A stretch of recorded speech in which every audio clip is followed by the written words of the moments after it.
You see, I would not be acting that way if I used the benefits of sleep to my advantage. I'm here in Arsenau, and I'm here to show you how you can get the most out of your sleep.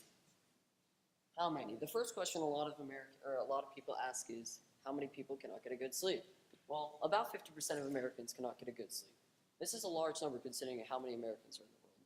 And only 20% strive to get the most out of their sleep. Sleep is like a piggy bank. Whatever you put in, you get out. So let's say I put in 3 hours of sleep.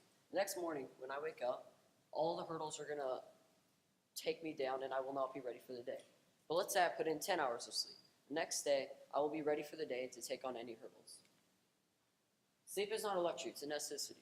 Some people think that sleep is just something that's there and will never go away for half of your life. But in reality, it's more than that. A professional competitor, Michael Phelps, whenever he knows he has a race the next day or a competition the next day, he doesn't just practice all night. He actually goes to sleep real early so he can do good the next day. And there's also this thing called the sleep schedule. If you get off the sleep schedule, it's harder to get back on it than get off it. Life of an OAKRIDGE student. As an OAKRIDGE student, I know how hard it is to get a good sleep. When we have 3 tests the next day or we have something big, for example, capstone. Well, last night, I didn't stay up practicing my capstone. Instead, I went to sleep. What's the hard part? There's a hard part to everything, so what could be the hard part to sleep?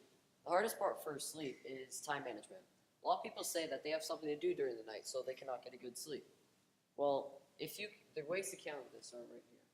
Overcoming it. How do you overcome time management so you can get a good sleep? The best ways to overcome sleep, or time management, is just know when you have it so you can do it.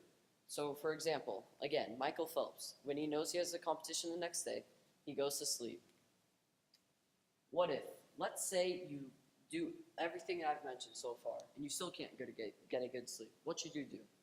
Well, my mentor, Nurse Kim, says that when she cannot get a good sleep, she takes medications to help her get a good sleep.